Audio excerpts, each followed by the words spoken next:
You know, they say you can't improve on perfection.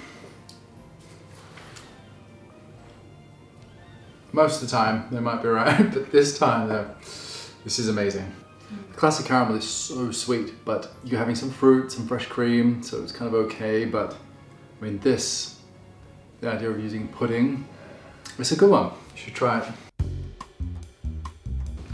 We're going to start by making our base. We're going to pulse our digestive biscuits in small batches. So you can use any food processor or blender. I'm just using this little NutriBullet.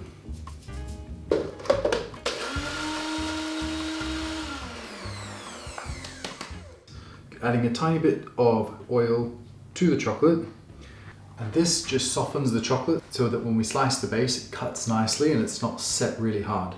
We'll microwave that in 30-second bursts, or you can set it in a stainless steel bowl over a saucepan with a centimeter of simmering water and stir it until it's melted.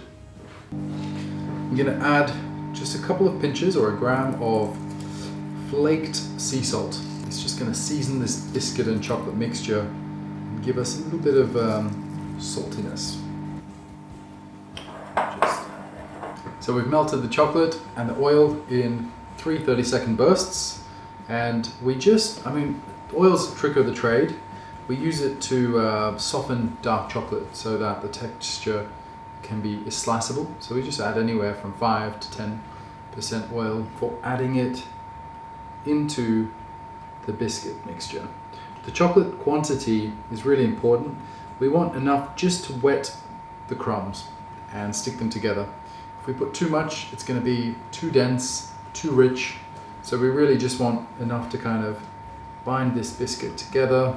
Just stir these nicely to combine so that all that biscuit is soaked in chocolate.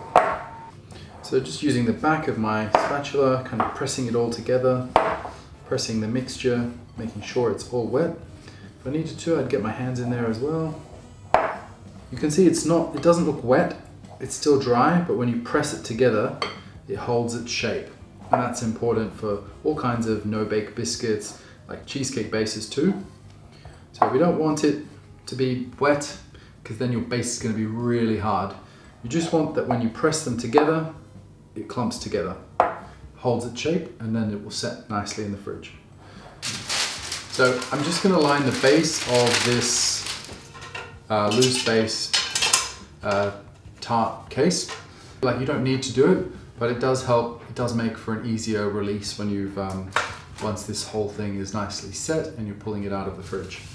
So you can either do that by running a knife along the base, or roughly cutting the shape that the size that you need, folding it in half, and then in half again, until you have a triangle. Keep folding it, and then you place the tip right in the center and trim at the size of the base. And we have a nice, perfectly round base that just fits into the tart so that we can pull out our banoffee easily. You can use a little bit of grease spray to fix this. It's just gonna hold it in place while we put our base in. We tip it in to the case and just use the back of a soup spoon, or any spoon really. Just start by spreading the base all the way around, and then working our way from the middle to the edges, getting flatter and flatter. And then as we get to the edge, pushing it up the side, and then just kind of working our way around the middle. I like to push right into the corner because I don't want a very thick base that I can't then cut with a knife. So I want my sides and that corner to be reasonably thin. So just pressing it all the way up. It doesn't have to be perfect at the top. I like to leave a bit of a rough edge. And then you can go back and smooth those edges, those corners. So then we just place this in the fridge for about 30 minutes while it's set, and we'll start our custard. We're cooking what pastry chefs call a wet caramel, where we're adding the caster sugar and the water together. We don't want any sugar, dried sugar on the side of the pan. If we have any, just add a tiny bit of extra water and scrape it off. We're going to cook it over medium to high heat so that everything starts cooking. At the same time, we want to heat our larger quantity of the soy milk. Also over medium-high heat. This is so that when we add it to the caramel, that it doesn't bubble over. You always want to make sure that when you're doing caramels that you've got a large enough pot. It's really very boiling hot and quite dangerous, so just be really careful that you give yourself enough space. So a nice high-sided saucepan. Next thing we'll do is pre-mix our second small quantity of soy milk with the cornflour. And this is what we call in kitchens a slurry. So just the starch with the milk. When we're cooking a caramel, the caramelization is a sign that the sugar's starting to break down. For the raw sugar, it can be a bit harder to tell because it's already a kind of a light golden color.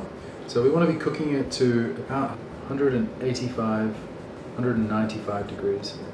That's how we know it's ready. So I'm going to switch off the heat. You can see it's a nice golden color. And then very, very, very slowly whisk it while adding a tiny bit of the soy milk at a time. Now, if you pour too much in, it will bubble over. It's a very slow process of letting this caramel down.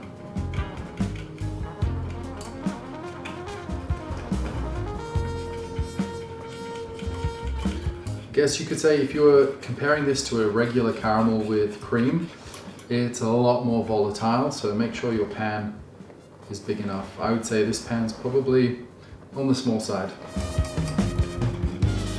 The first few additions of the milk are the most violent, so be really careful because it will splutter.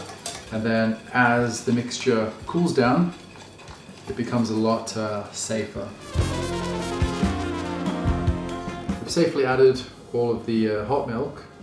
The mixture's cooled down, it's not bubbling as aggressively. We can add the slurry. So this is just the cornflour mixture that we've previously mixed together. And with a whisk, gently mix, and it's going to start to thicken. So turn the heat up to medium, and just keep mixing it, keep stirring until it starts to come to a boil. You'll see some bubbles rising to the surface. There we go. And as those bubbles rise to the surface, we just continue whisking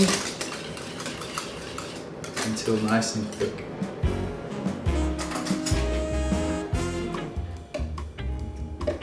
Off the heat, we can add a bit of vanilla paste. I'm using Halala double fold, so roughly half the amount of a traditional vanilla paste.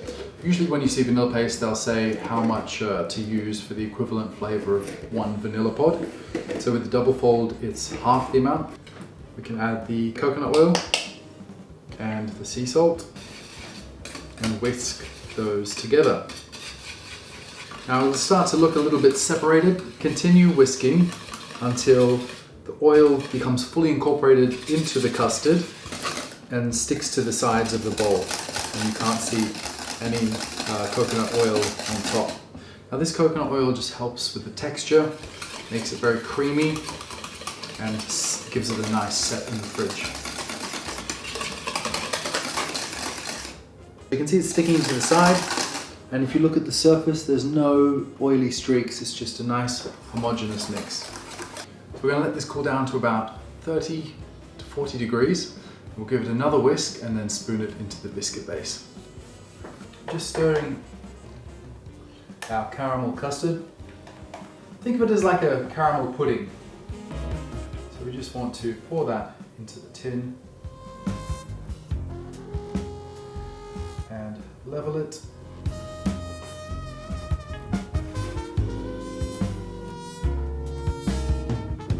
Spread nice and evenly.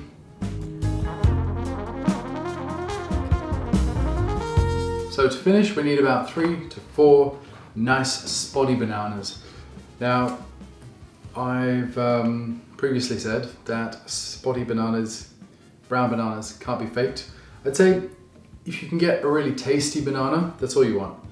Because we just want them to taste like banana. They shouldn't be too hard.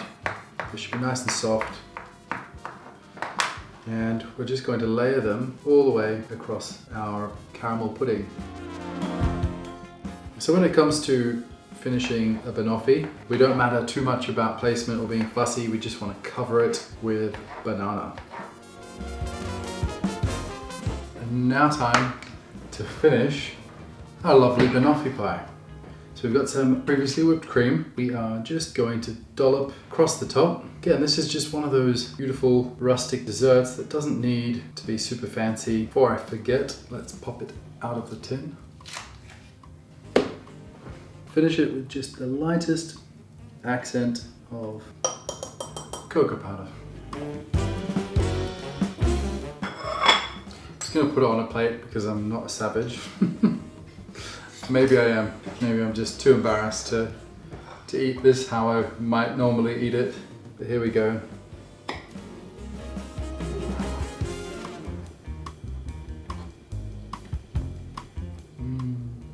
Oh. It really doesn't get better than this.